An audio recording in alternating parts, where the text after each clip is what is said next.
হ্যাঁ, ও আমার জিগায়, হুজুর 3 বছর প্রেম করি, মেয়ে বলছে আত্মহত্যা করে, কেমনে বাইরে? ও আমি কি জানি বেটা, তুই প্রেম করছো, তুই বাইরো। আমি তোর প্রেমিকের যাই কমো, ওর প্রেম করি, ও মানবে? হ্যাঁ, মেয়ে হুজুর ও আমাকে খুব পছন্দ করে, আমার জন্য পড়ালেখা ছেড়ে চাকরি করা শুরু করে দিছে, খুবই ভালো ছেলে, খুবই ভালো। বাবারে বাপ, কি ভালো ছেলে প্রেম করে। হ্যাঁ, ওদের কাছে এখন প্রেম কোনো হারাম সম্পর্কই না, এটা বরঞ্চ ভালো। কেন? মেয়ে বলছে তো, ছেলে খুব দিনদার।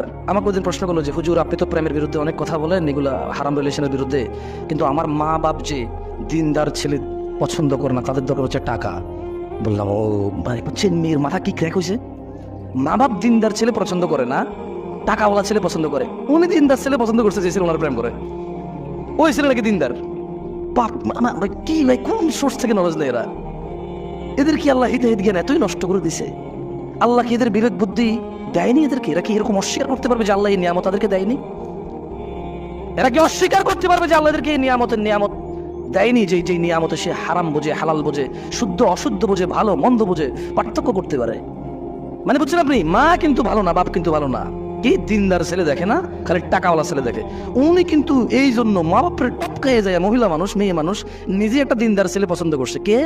যে যাকে উনি বলছে যে আপনার খুব ভালো মানুষ, আপনি ফেসবুকে ডেইলি অন্যায়ের বিরুদ্ধে পোস্ট করেন, ডেইলি আপনি ইসলামের অনেক পোস্ট করেন, অনেক কোরআন তেলাওয়াতের আয়াত হাদিসগুলো পোস্ট করেন, আপনার পোস্টগুলো দেখে আমি অনেক ইসলাম শিখেছি ভাই, আপনাকে আমার খুব ভালো লাগে, যদি কিছু মনে না করেন আপনি অবিবাহিত হলে আমি আপনাকে বিয়ে করতে চাই।